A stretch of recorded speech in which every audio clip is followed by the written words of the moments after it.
أعوذ بالله من الشيطان الرجيم بسم الله الرحمن الرحيم وتوبوا إلى الله جميعا أيها المؤمنون لعلكم تفلحون سبحان ربك رب العزة عما يصفون وسلام على المرسلين والحمد لله رب العالمين اللهم صل على سيدنا محمد وعلى آل سيدنا محمد وبارك وسلم۔ انسان جو کام بھی شریعت و سنت کے خلاف کرتا ہے اس کو گناہ کہتے ہیں۔ اس گناہ سے توبہ کرنا لازم ہوتا ہے۔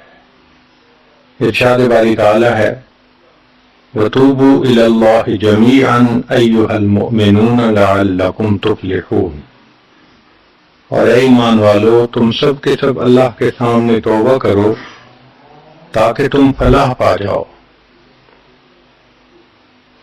چنانچہ ابن تیمیہ رحمۃ اللہ علیہ نے الایمان الاوسط ایک کتاب ہے، اس میں 10 اسباب بتائے ہیں جن سے انسان کے گناہ معاف ہوتے ہیں۔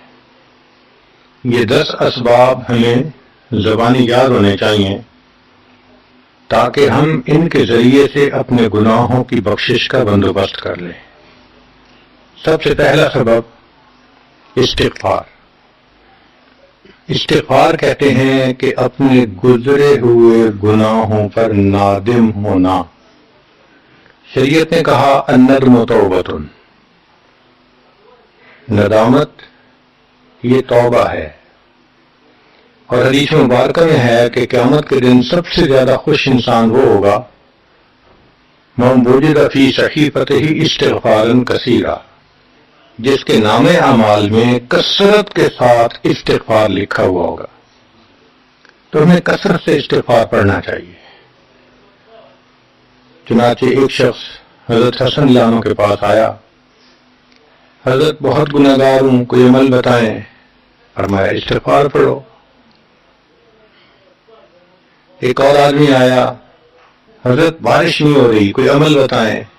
فرمایا استغفار پڑھو۔ پھر ایک آدمی آیا کہ حضرت بہت قرضہ چڑھ گیا، دعا کریں کہ کوئی اسباب بن جائیں رزق کے، مال کے، تاکہ قرضہ اتر جائے۔ فرمایا استغفار پڑھو۔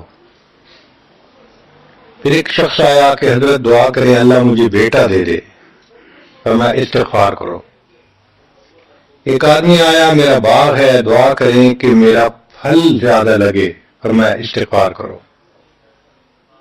ایک آدمی آیا میری کھیتی باڑی کی زمین ہے، دعا کریں پانی اندر سے نکل آئے۔ فرمایا استغفار کرو۔ اب سننے والا حیران کہ مختلف لوگ مختلف ضروریات آ کر بیان کرتے رہے، سب کے لیے ایک ہی جواب۔ تو اس نے پوچھا کہ حضرت کیا مسئلہ؟ تو فرمایا کہ دیکھو یہ جواب میں نے اپنی طرف سے نہیں دیا، قرآن مجید سے دیا ہے۔ اللہ تعالیٰ ارشاد فرماتے ہیں قرآن مجید میں فَقُلْتُ اسْتَغْفِرُوا رَبَّكُمْ إِنَّهُ كَانَ غَفَّارًا۔ تو سب سے پہلے استغفار کرنے سے گناہوں کی بخشش ہوتی ہے۔ یُرْسِلِ السَّمَاءَ عَلَيْكُمْ مِدْرَارًا، تمہارے اوپر اللہ بارشیں برسائے گا۔ وَيُمْدِدْكُمْ بِأَمْوَالٍ، اللہ مال کے ذریعے تمہاری مدد کرے گا۔ وَبَنِينَ، اور بیٹوں کے ذریعے مدد کرے گا۔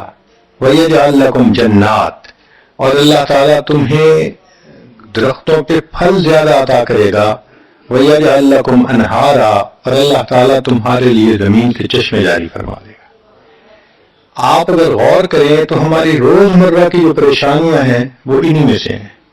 کوئی بیٹے کے لیے پریشان، کوئی کاروبار کے لیے پریشان، کوئی قرضوں کی وجہ سے پریشان۔ اس کا مطلب یہ ہے کہ اگر ہم استغفار کرنے کی عادت ڈال لیں تو ہمیں کسی اور عمل کی ضرورت ہی نہیں ہے، اور یہ عمل قرآن مجید میں بتایا گیا ہے۔ یہ پروردگار عالم کا کلام ہے۔ ہم استغفار کم کرتے ہیں، کم از کم 100 مرتبہ صبح اور شام استغفار کا کرنا معمول بنا لینا چاہیے۔ آپ لوگ ڈرائیو کرتے ہیں اپنے دفتر جاتے ہوئے تو راستے میں جو آدھا گھنٹہ لگتا ہے اس میں کیا کرنا ہوتا ہے؟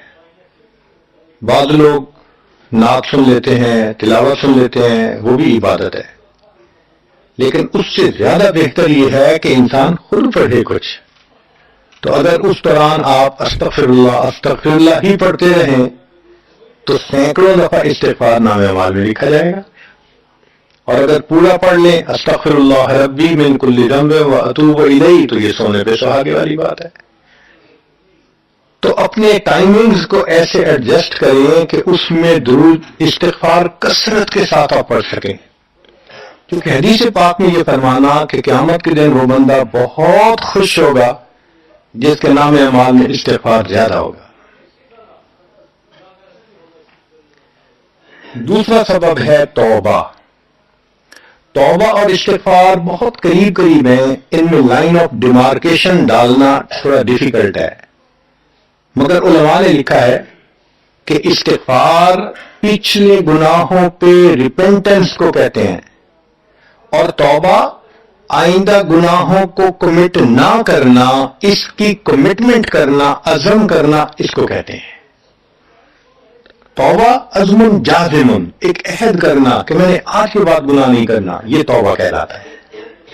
تو گویا توبہ کا تعلق آئندہ گناہ نہ کرنا، استغفار کا تعلق پاسٹ کے ساتھ ہے کہ میں نے جو کیا برا کیا، اللہ بس میری غلطی کو پلیز معاف کر دیں، اس کو استغفار کہتے ہیں.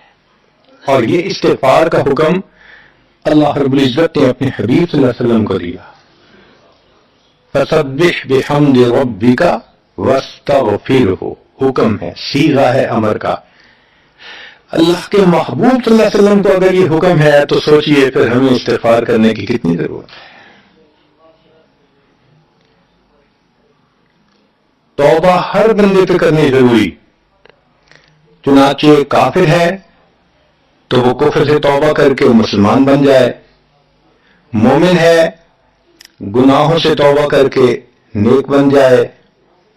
جو نیک ہے وہ جو اپنے اعمال کے اندر غفلت ہوتی ہے، نماز کی غفلت، ذکر میں غفلت، تلاوت میں غفلت، اس غفلت سے توبہ کرے. اور جو کہے کہ جی میں تو اس سے بھی توبہ کرتا ہوں، تو بھائی ہم جو اعمال کرتے ہیں یہ اس کوالٹی کے تو نہیں کہ اللہ تعالیٰ کے ہاں قبولیت پا سکیں.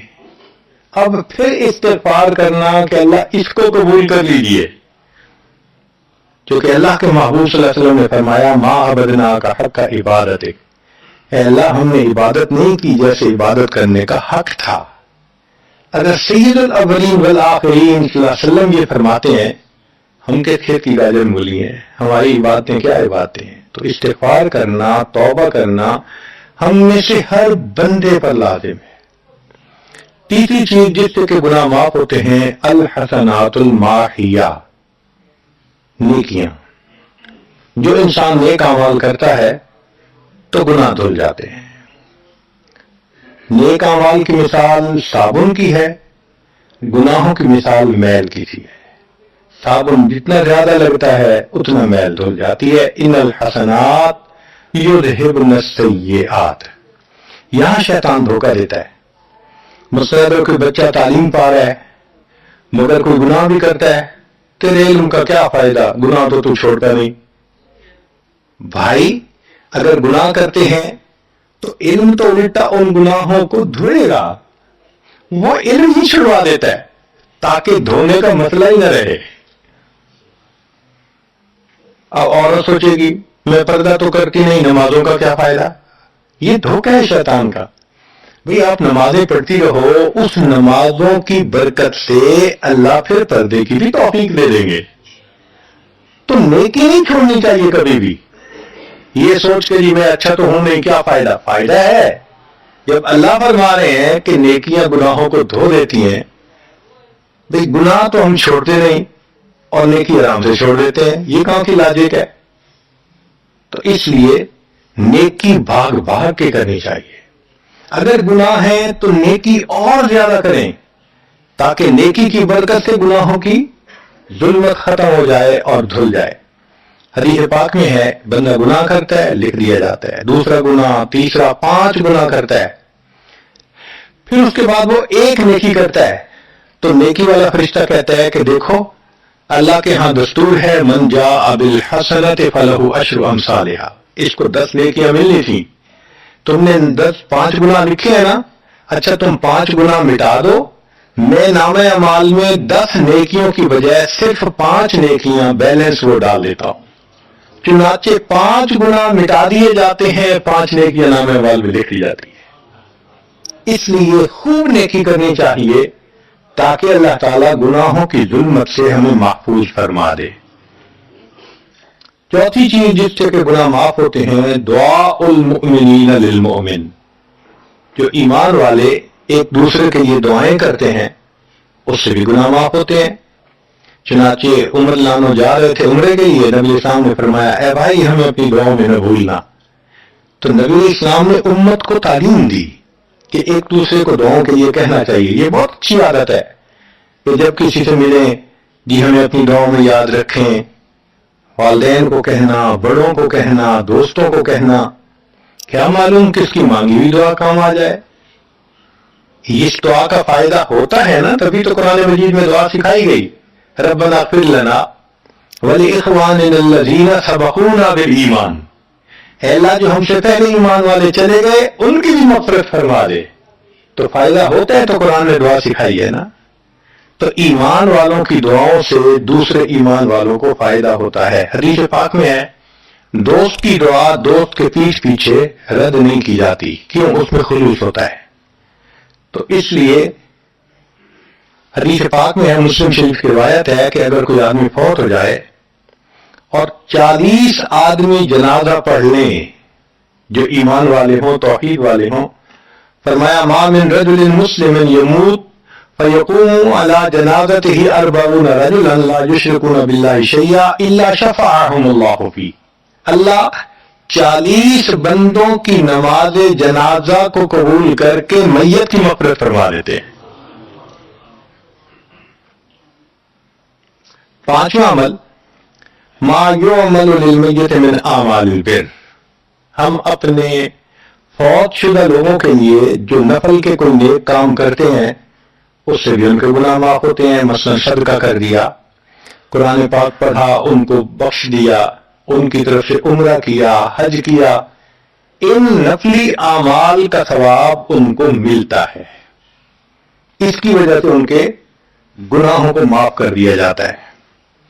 چنانچہ حضرت شیخ الحدیث رحمۃ اللہ علیہ نے فضائل ذکر میں یا کسی اور کتاب میں واقعہ لکھا ہے کہ ایک اللہ والے تھے، قبرستان کے قریب سے جاتے ہوئے انہوں نے کچھ پڑھ کے قبرستان والوں کو بخش دیا۔ رات خواب دیکھا کہ وہی قبرستان والے ہیں اور ایک آدمی آتا ہے جیسے کوئی ڈاک تقسیم کرنے والا ڈاکیا ہوتا ہے، اور سب اس کی طرف بھاگ پڑتے ہیں جیسے ڈاک لینے کے لیے ہو۔ ایک بندہ پیچھے آرام سے بیٹھا ہوتا ہے، وہ پوچھتا ہے کیا معاملہ؟ وہ کہتا ہے کہ یہ فرشتہ آیا ہے، روزانہ کی جو ڈاک آئی ہے نا نیکیوں کی، جو اولاد نے، رشتہ داروں نے، دوستوں نے کیے، لہذا وہ اعمال نیکیاں ملتی ہیں تو یہ سب لوگ جاتے ہیں کہ نیکیاں ملیں گی، ہمارا درجہ بڑھے گا۔ اس نے کہا کہ آپ کو ضرورت نہیں ہے؟ کہنے لگا ہاں میں لے لوں گا، مگر میرا ایک بیٹا ہے جسے میں نے قرآن پاک کا حافظ بنایا، اس کی دکان ہے، وہ سارا دن دکان پہ بیٹھا رہتا ہے اور ساتھ ساتھ قرآن پڑھتا رہتا ہے، تو مجھے اتنی نیکیاں مل جاتی ہیں کہ میں بعد میں لے لوں گا۔ اس نے کہا بیٹا کہاں؟ اس نے کہا فلاں جگہ دکان ہے۔ وہ اللہ والے جب وہاں گئے اگلے دن تو دیکھا کہ ایک نوجوان ہے اور وہ بیٹھا ہوا ہے، گاہک آتا ہے تو اس کو سودا بیچ دیتا ہے، جب گاہک کوئی نہیں ہوتا تو وہ قرآن پڑھنا شروع کر دیتا ہے۔ تو وہ سمجھ گیا کہ میرا خواب سچا تھا، اس بچے کے قرآن پڑھنے سے اس کے والد کو خوب بینیفٹ مل رہا ہے۔ کچھ عرصے کے بعد دوبارہ پھر اسی قبرستان کے قریب سے گزرے، پھر انہوں نے کچھ پڑھ کے بخش دیا۔ رات خواب میں دیکھا کہ اب جب تقسیم ہوا تو سب بھاگے تو وہ بندہ بھی بھاگا۔ انہوں نے کہا آپ بھی بھاگ رہے ہو؟ کہنے لگا ہاں میں اس لیے بھاگ رہا ہوں کہ میرا وہ بیٹا فوت ہو گیا، اب مجھے قرآن پڑھ کے بخشنے والا کوئی ایسا ہے نہیں، تو جو عام ایمان والوں کا ثواب آتا ہے میں بھی اسی میں سے اپنا حصہ لینے کے لیے جا۔ تو ایمان والوں کے ان اعمال کا ثواب بھی ملتا ہے، اور اصل میں یہ اسی بندے کا اپنا عمل ہوتا ہے. یہ دل میں رکھنا کہ جو ایمان والے پڑھ کے بخشتے ہیں نا، اس کا ثواب کیوں ملتا ہے؟ اس کا اپنا عمل. دیکھو اس نے نیکوں سے تعلق جوڑا. وہ بھی تو ہوتے ہیں جن کے مرنے کے بعد پیچھے ریچھ کتے کی لڑائی کرواتے ہیں، میلے لگواتے ہیں، موسیقی کی محفلیں ہوتی ہیں. وہ بھی تو ہوتے ہیں نا، تو ان کو کچھ نہیں ملتا. اس بندے نے نیکوں سے محبت کی، یہ اس کا اپنا عمل ہے. اس کی محبت کی وجہ سے اب یہ لوگ اس کو پڑھتے ہیں، اللہ اس کو ثواب پہنچا دیتے ہیں. اس کے اپنا عمل ہے اصل میں. پھر چھٹی چیز جس کی وجہ سے گناہ معاف ہوتے ہیں، المصائب التي يكفر الله بها الخطايا فی الدنیا. دنیا میں انسان کو جو مشکلات، تکلیفیں، مصیبتیں پہنچتی ہیں، ان کی وجہ سے گناہ معاف کر دیے جاتے ہیں. کوئی مصیبت دنیا میں پہنچتی ہے، گناہ معاف ہوتے ہیں. چنانچہ نبی علیہ السلام تشریف فرما تھے، چراغ بجھ گیا. نبی علیہ السلام نے فرمایا انا للہ و انا الیہ راجعون. ام المؤمنین عائشہ نے پوچھا، اللہ کے حبیب صلی اللہ علیہ وسلم یہ تو پڑھتے ہیں جب کوئی آدمی فوت ہو جاتا ہے. فرمایا عائشہ، مومن کو جو بھی دنیا میں تکلیف، غم پہنچتا ہے، اگر وہ اس کے اوپر انا للہ پڑھ لے اس کو ثواب ملتا ہے. تو سوچنے کی بات ہے، چراغ کے بجھنے پر اگر ثواب ملتا ہے تو کسی عزیز کی زندگی کا چراغ بجھ گیا، اس پر کتنا ثواب ملے گا. اس لیے تکلیف آئے تو پریشان ہونے کی بات نہیں ہوتی، صبر کرنے کی بات ہوتی ہے. انسان بے صبری کے ذریعے خواہ اس تکلیف پر ملنے والے ثواب سے اپنے آپ کو محروم کر دیتا ہے. بے صبری سے تکلیف ختم نہیں ہوتی، ثواب ملنا بند ہو جاتا ہے. تو بے صبری کا کیا فائدہ؟ اور ہو سکتا ہے کہ یہ مصیبت جو آئی یہ بندے نے خود مانگی ہو. یہ بھی عجیب بات ہے. آپ کہیں میری کوئی بندہ مصیبت تو نہیں مانگتا. ہاں ہو سکتا ہے مانگی ہو. کیسے؟ کہ دعا مانگی، اللہ مجھے قیامت کے دن میرے محبوب صلی اللہ علیہ وسلم کے ہاتھوں حوض کوثر کا جام عطا کر دینا. اللہ نے دعا قبول کر لی. عمل تو ہے نہیں کہ یہ نعمت نصیب ہو. تو اب کیسے ملے گا؟ اللہ تعالیٰ بیماری، مصیبت، پریشانی کچھ اس کے اوپر بھیج دیتے ہیں. اگر یہ بندہ اس پر صبر کر لیتا ہے، اس کو بہانہ بنا کر اللہ اس کو نعمت عطا فرما دیتے ہیں. چنانچہ ایک بزرگ تھے، 70s میں تھے، بیوی بھی اسی طرح بہت نیک تھی. بیوی نے کہا کہ میرا بڑا دل چاہتا ہے کہ نبی علیہ السلام کا دیدار نصیب ہو. میں بڑا دروشی پڑھتی ہوں، نفل پڑھتی ہوں، مگر مجھے واضح زیارت نہیں ہوئی. آپ کو کوئی عمل آتا ہو تو بتا دیں. انہوں نے ان کا عمل آتا ہے، کرو گی؟ کہا بالکل کروں گی. کہنے کہ اچھا جمعہ کا دن آ رہا ہے، خوب نہا دھو کے وہ جو دلہن والے کپڑے تھے نا تمہارے، کناری والے گوٹے، وہ پہننا اور میک اپ کرنا اور خوشبو لگانا، اور میں بس جمعہ پڑھ کے آؤں گا تو پھر ٹھیک. اس نے کہا بہت اچھا. وہ اللہ کی بندی نہائی دھوئی، دلہن کی طرح خوب تیار ہوئی، کپڑے دلہن والے پہنے. ان بزرگوں نے جمعہ کی نماز پڑھی تو ساتھ بھائی کا گھر تھا اس کی، یعنی ان کی بیوی کا. تو بیوی کے بھائی کے گھر چلے گئے. اس کو جا کے کہا میری عمر دیکھو اور آ کے اپنی بیوی بہن کی حالت دیکھو. اس نے کہا کیا مسئلہ؟ وہ ساتھ آ گیا. اور جب گھر آ کے اس نے دیکھا تو بیوی تو دلہن بنی بیٹھی ہے. بھائی کو غصہ آیا، یہ تمہاری عمر اور یہ تمہارے لچھن. اس نے تو ڈانٹا اور وہ بیچاری روئی، اس کا دل ٹوٹا. رو رو کے حال برا، سو گئی. اللہ کی شان کے اس نیند میں اس کو نبی علیہ السلام کی زیارت نصیب ہو. اب وہ اٹھی تو وہ خوش بھی ہے اور پریشان بھی ہے. خوش اس بات پہ کہ زیارت ہو گئی، اور پریشان اس بات پہ کہ میاں نے کیا کیا، خود کہا دلہن بنو اور خود بھائی سے مجھے ڈانٹ پڑوا دی. تو پھر اس نے پوچھا کہ آپ نے ایسا کیوں کیا؟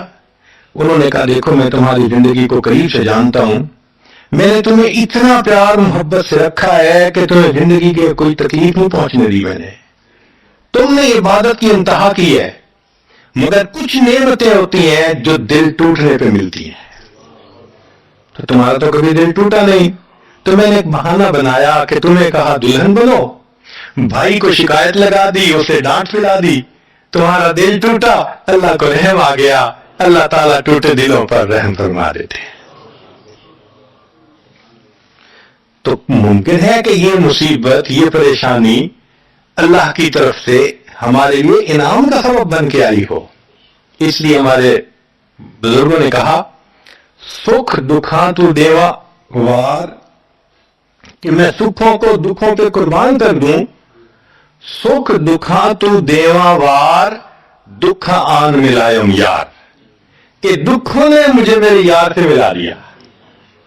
اللہ کو بڑا ترس آتا ہے اس بندے پر جس پر کوئی مصیبت آتی ہے، پریشانی آتی ہے۔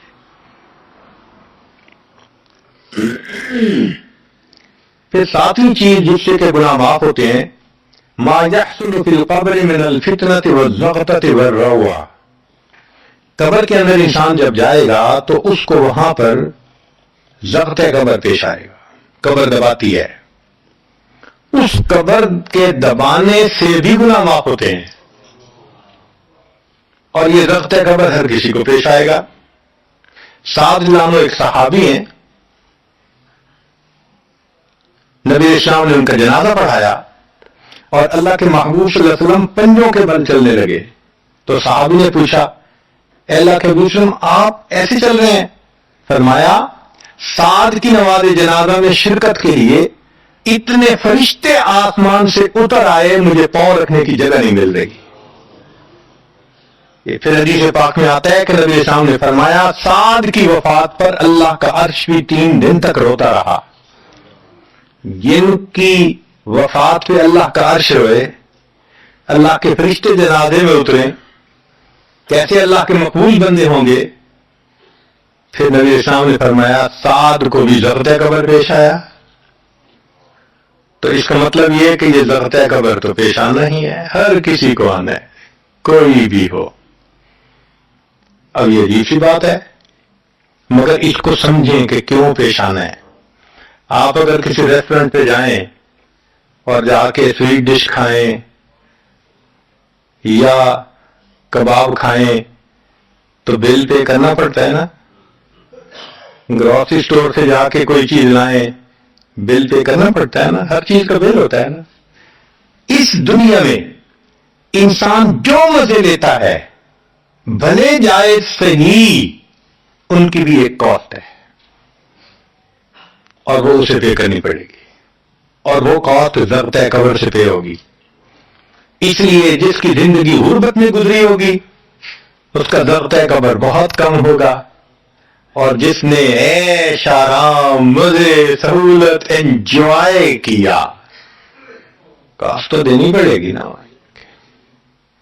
تو ضبط قبر تو پیش آنا ہے۔ ہمارے والد صاحب بچپن میں دیکھتا تھا میں کہ بہت اچھا سالن بنا ہوتا تھا نا، تو اکثر وہ گلاس پانی کا اٹھاتے تھے اور ایک گھونٹ پانی ڈال دیتے تھے۔ مجھے سمجھ نہیں آتی تھی یہ کیا کرتے ہیں، میں اکثر ان سے پوچھتا تھا وہ آپ ایسے کیوں کرتے ہیں، نہیں بتاتے تھے۔ جب ان کی وفات ہوئی تو بعد میں والدہ صاحبہ نے کہا کہ اصل میں وہ یہ کہا کرتے تھے کہ نفس میرا دشمن ہے، میں اس نفس کو لذتیں کیوں دوں۔ وہ لذیذ کھانے کے اوپر بھی ایک گھونٹ پانی ڈال کے اس کو کم مزے والا بنا لیا کرتے تھے، جائز لذتوں کو بھی کم کر لیتے تھے۔ ہمارا کیا حال ہوگا جو ناجائز لذتوں کے پیچھے بھاگتے پھرتے ہیں۔ تو یہ ضبط قبر مومن کو بھی پیش آتا ہے اور کافر کو بھی، مگر فرق ہے، کافر کو پیش آئے گا کہ حدیث پاک میں آتا ہے دائیں طرف کی پسلیاں بائیں طرف اور بائیں کی پسلیاں دائیں طرف، یوں پسلیاں توڑ کے رکھ دیں گے۔ اور مومن کو بھی ضبط قبر پیش آئے گا، مگر مومن کو ضبط قبر تکلیف نہیں دے گا اتنی اگر نیک ہوا۔ کیوں؟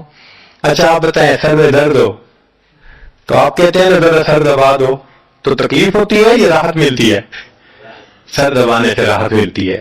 جس طرح سر درد میں کوئی دبائے سر کو راحت ملتی ہے، ایسے ہی مومن کو ضرورت قبر تو پیش آئے گا مگر مومن کے لیے راحت کا سبب ہو۔ آٹھویں چیز جس سے کہ گناہ معاف ہوں گے، احوال یوم القیامت وقربھا وشدائدھا، قیامت کے دن جو انسان کو ایک وحشت کی کیفیت ہوگی، ہول کی کیفیت ہوگی، خوف ڈر کی کیفیت ہوگی۔ اللہ اکبر۔ امام غزالی رحمۃ اللہ علیہ نے تفصیل لکھی ہے کہ سارے لوگ کھڑے ہوں گے اور سورج بہت قریب ہوگا، پسینے میں شرابور ہوں گے۔ اللہ اکبر۔ اس وقت جہنم کے اندر ابال آئے گا اور جہنم کے اندر سے انگارے اٹھ کر اوپر جائیں گے اور واپس گریں گے۔ فرماتے ہیں اس وقت انبیاء میں سے کوئی نبی بھی ایسا نہیں ہوگا جس کو یہ ڈر نہ ہو کہ کہیں انگارے میرے اوپر نہ آ جائیں۔ اگر انبیاء بھی تھرا رہے ہوں گے، ہمارا اس دن کیا حال ہوگا؟ تو قیامت کے دن کی دہشت اور وحشت کوئی چھوٹی چیز نہیں ہے، مگر اس سے بھی اللہ تعالیٰ ایمان والوں کے گناہوں کو معاف فرما دیں گے۔ پھر نویں چیز جس سے کہ گناہ معاف ہوں گے، شفاعت النبی صلی اللہ علیہ وسلم فی اہل الذنوب یوم القیامہ، قیامت کے دن اللہ کے پیارے حبیب صلی اللہ علیہ وسلم جو اپنی امت کے لیے شفاعت فرمائیں گے، اللہ اس پر بھی امتیوں کے گناہوں کو معاف فرما دیں گے۔ نبی اسلام نے ارشاد فرمایا کہ اللہ رب العزت نے ہر نبی علیہ السلام کو ایک ایسی دعا مانگنے کا اختیار دیا کہ جیسی دعا مانگی جائے گی منوان قبول ہو جائے گی۔ تو انبیاء نے دعائیں مانگی، تو صحابی نے پوچھا اے اللہ کے نبی صلی اللہ علیہ وسلم آپ کو بھی اختیار دیا گیا؟ فرمایا مجھے بھی اختیار دیا گیا۔ اے اللہ کے نبی صلی اللہ علیہ وسلم آپ نے کیا دعا مانگی؟ فرمایا میں نے کوئی دعا نہیں مانگی، میں نے اس کو ذخیرہ رکھ لیا، قیامت کے دن جب میری گنہگار امت کا حساب ہوگا اس وقت میں وہ دعا مانگوں گا، امت کو لے کے جنت میں جاؤں گا۔ اللہ کے محبوب صلی اللہ علیہ وسلم کو امت سے کتنا پیار تھا۔ کوئی ماں اولاد کے لیے 23 سال نہیں روتی، جوان بیٹا فوت ہو 2-4 مہینے رو کے پھر نارمل لائف ہو جاتی ہے۔ کوئی باپ اولاد کے لیے 23 سال نہیں روتا۔ اللہ کے پیارے حبیب صلی اللہ علیہ وسلم امت کے لیے 23 سال آنسو آتے، رب امتی رب امتی رب امتی دعا مانگتے تھے، لمبے سجدے۔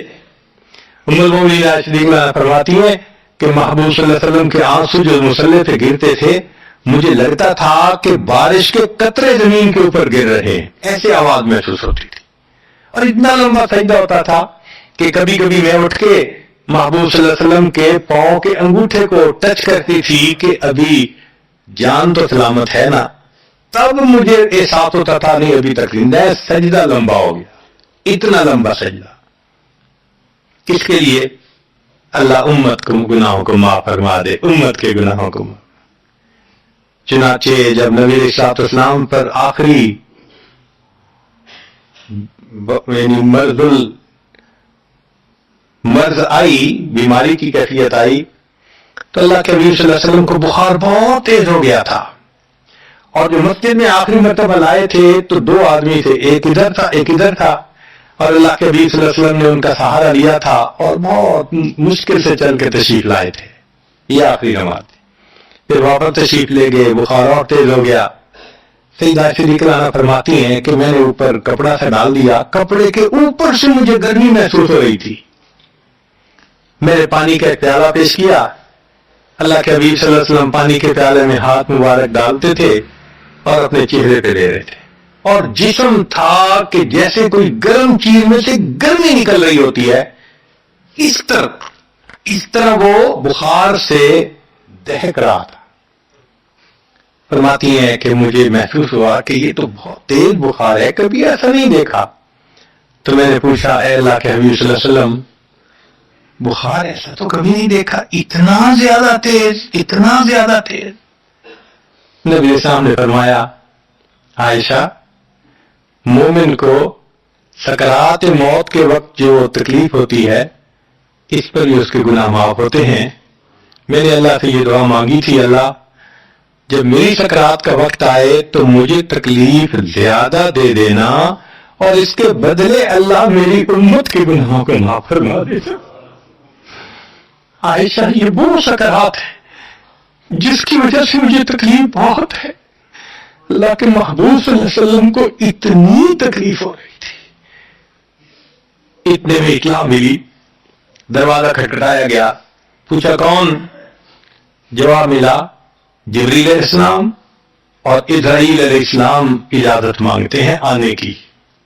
نبی اسلام نے فرمایا جبریل اندر آ جائیں، تو جبریل آئے۔ اے اللہ کے نبی صلی اللہ علیہ وسلم، اللہ نے آپ کو یاد فرمایا ہے۔ نبی اسلام نے فرمایا جبریل، اللہ تعالیٰ سے پوچھ کے یہ پہلے بتاؤ میرے بعد میری امت کا کیا حال ہوگا، میرے پوچھ کے بتاؤ۔ جبریل علیہ السلام نے اللہ تعالیٰ سے پوچھا، رب کریم نے کہا، فرمایا میرے محبوب سے جا کر کہہ دو اے محبوب آپ کے بعد آپ کی امت کو تنہا نہیں چھوڑیں گے۔ جب نبی علیہ السلام کو تسلی ہو گئی، محبوب نے فرمایا اچھا ملک الموت کو بھی باندھا۔ اللہ کے محبوب صلی اللہ علیہ وسلم کو امت سے ایسی محبت تھی، اللہ اکبر۔ چنانچہ حدیث پاک میں ہے کہ نبی علیہ السلام نے فرمایا خیرت بین ان یدخل نصف امتی الجنہ و بین شفاعہ، اللہ رب العزت نے مجھے چوائس دیا، اختیار دیا کہ اے میرے حبیب صلی اللہ علیہ وسلم آپ چاہیں تو آپ کی آدھی امت کو بلا حساب جنت بھیج دیں گے، اور آپ چاہیں تو جن کی آپ شفاعت کریں ان کو بھیجیں گے۔ نبی اسلام فرماتے ہیں فاخترت الشفاعہ، میں نے شفاعت کو چن لیا، لأنہا اعم و اکثر، اس لیے کہ میری شفاعت پر آدھی سے زیادہ امت کے لوگ جنت میں چلے جائیں گے۔ اللہ اکبر۔ پوچھنے والے نے پوچھا اے اللہ کے حبیب صلی اللہ علیہ وسلم اترونہا للمتقین، کیا آپ کی شفاعت نیکوں کے لیے ہوگی؟ فرمایا لا ولکنہا للمذنبین الخطائین المتلوثین، نہیں میری شفاعت میرے امت کے گناہگاروں کے لیے ہوگی۔ اللہ کے حبیب صلی اللہ علیہ وسلم کی شفاعت کا نصیب ہو جانا یہ بھی گناہوں کی بخشش کا سبب ہے، مگر شفاعت کس کو نصیب ہوگی اس کی بھی تفصیل سن لیجئے۔ کچھ لوگ ہوتے ہیں سنت کو دیکھتے ہیں ان کا دل خوش ہو جاتا ہے، وہ سنت رکھنے والے کو انکریج کرتے ہیں، اس کو مورل سپورٹ دیتے ہیں، نہیں تم نے اچھا کیا۔ اور کچھ وہ ہوتے ہیں کہ جو دیکھتے ہیں چہرے پہ سنت ہے، جی کیا ملا بن گئے، کیا تم نے چہرے پہ کر لیا۔ علماء نے لکھا جس نے سنت کو دیکھ کر ناگواری کا اظہار کیا اس نے اپنے آپ کو شفاعت سے محروم کر لیا۔ یہ نہیں ہے کہ ہم سنت کا مذاق بناتے پھریں اور ہمیں شفاعت نصیب ہوگی، نہیں، احترام ہو دل میں سنت کا۔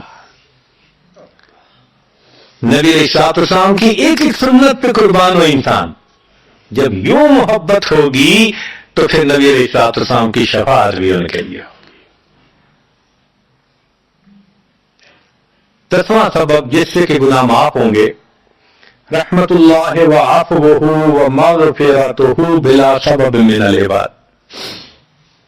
قیامت کے دن انبیاء کرام شفاعت کریں گے، بخشش ہوگی، پھر علماء کریں گے، شہداء کریں گے، پھر سب جنتی شفاعت کریں گے، حتیٰ کہ کوئی ایسا نہیں رہے گا کہ جو کسی اور کی شفاعت کرے، اور وہ لوگ جہنم میں ہوں گے کہ جن کا کوئی جنتی واقع بھی نہیں ہوگا۔ اللہ اکبر۔ سالوں وہ جہنم میں جلتے رہیں گے، جلتے رہیں گے، پھر ایک وقت آئے گا کہ ان میں سے جن کے دل میں تھوڑا سا بھی ایمان ہوگا نا، اگرچہ اس کی شفاعت کرنے والا کوئی نہیں ہوگا، ان کو بھی اللہ بخشنے کا سبب بنائیں گے۔ وہ کیسا ہوگا؟ حدیث پاک میں آتا ہے کہ یہ جو ایمان والے ہوں گے نا، ان کے اور کافروں اور مشرکین کے درمیان جو دیوار تھی نا آگ کی، اس کو ذرا ٹرانسپیرنٹ اللہ بنائیں گے. تو مشرکین دیکھیں گے اور کہیں گے ہم تو جل ہی رہے تھے، اور تم تو کلمہ پڑھتے ہیں، تم بھی یہاں جل رہے ہو. تو وہ جب ان کو کلمے کا تانا دیں گے کہ تمہارا نام تو مسلمانوں والا تھا نا، تو اس وقت وہ جہنمی اللہ سے فریاد کریں گے، اللہ تیری توحید کا تانا دیتے ہیں، کہا گیا تمہارا خدا، تم بھی ہمارے ساتھ جل رہے ہو.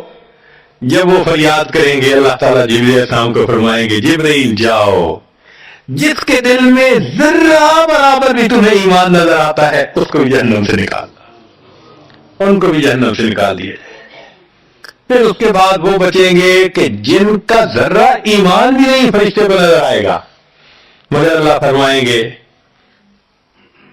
انبیاء نے بھی شفاعت کر لی، شہداء نے بھی، علماء نے بھی، جنتیوں نے بھی. اب میں اپنی رحمت کا اظہار کرتا ہوں، میں بھی تو بندوں سے محبت کرتا ہوں. حدیث پاک میں ہے ثلاثہ حشیاتن، یوں کر کے اگر گندم ہونا اور انسان دونوں ہاتھوں کو ایسے کرے تو اس کو لپ کہتے ہیں، لپ بھرنا. تو اس میں ہزاروں چاول کے دانے آ سکتے ہیں. سوچئے اللہ رب العزت لپ بھریں گے تو وہ کتنی بڑی ہوگی، خربوں لوگ ہوں گے. ایک لپ کو بھر کے نکالا جائے گا، پھر دوسری کو نکالا جائے گا، پھر تیسری لپ بھر کے نکالیں گے. پھر ایک حوض ہوگا، کہا جائے گا جہنمی کو اغتسل فی ھذا الغدیر، اس حوض کے اندر تم جاؤ غسل کرو. جب وہ غسل کریں گے بالکل ان کے جسم صحیح سلامت ہو جائیں گے. پھر اللہ تعالیٰ ان کو جنت عطا فرمائیں گے، مگر ان کے ماتھے پر لکھا ہوا ہوگا اتقاء الرحمن، کہ رحمان نے اپنی رحمت سے ان کو رعایتی پاس کر دیا. وہ جنت میں جائیں گے. اب جو جنت میں جائیں گے تو جنتی لوگ ان کے ساتھ ملیں گے، خوش ہوں گے، مگر کہیں کہیں کوئی ان کو کہے گا ہم تو اللہ کے فضل سے سیدھا آ گئے، تم تو آیا فلاں جگہ سے آئے ہو نا، رعایتی پاس ہو. اب جب ان کو رعایتی پاس کا تانا ملے گا تو ان کو عجیب لگے گا. پھر ایک وقت آئے گا کہ یہ سب اتقاء الرحمن اللہ کے سامنے فریاد کریں گے، اللہ آپ نے اپنی رحمت سے جہنم سے نکال دیا، جنت بھیج دیا، یہ جو مہر ایک لگا دی یہ بھی تو اتار دیجیے نا. تو اللہ تعالیٰ ان کی مہر کو ختم فرمائیں گے اور یہ جنت میں رہنے لگ جائیں گے. امام غزالی رحمۃ اللہ علیہ اس واقعے کو نقل کرنے کے بعد لکھتے ہیں، میرا کوئی عمل ایسا تو نہیں کہ میں امید کروں کہ میں جنت چلا جاؤں گا، کاش اللہ مجھے ان اتقاء الرحمن میں شامل فرما لیتے، کاش کہ اللہ تعالیٰ مجھے ان اتقاء الرحمن میں شامل فرما لیتے. بے گناہوں میں چلا زاہد جو اس کو دیکھنے، مغفرت بولی ادھر آ میں گنہگاروں میں ہوں، وہ کرشمے شان رحمت نے دکھائے روز حشر، چیخ اٹھا ہر بے گناہ میں بھی گنہگاروں میں ہوں. اللہ اکبر. حضرت قاری طیب صاحب رحمۃ اللہ علیہ ایک کتاب میں لکھتے ہیں، اتنا اللہ کی رحمت کا ظہور ہوگا، اتنا ظہور ہوگا اس دن، ایک ایسا وقت آئے گا کہ شیطان بھی سر اٹھا کر دیکھے گا، اسے بھی امید لگے گی شاید میری بھی مغفرت کر دی جائے. وَكَانَ بِالْمُؤْمِنِينَ رَحِيمًا. اللہ تعالیٰ قیامت کے دن اپنی رحمت کا اظہار فرمائے. اللہ کرے قیامت کے دن اللہ کی رحمت سے ہمارا کام بن جائے. اللہ تعالیٰ ہمیں اپنے گناہوں سے سچی توبہ کرنے کی توفیق عطا فرمائے، اور اللہ تعالیٰ ہمیں اپنے بخشش کیے ہوئے گنہگار بندوں کی قطار میں قیامت کے دن شامل فرمائے. وآخر دعوانا ان الحمد للہ رب العالمین.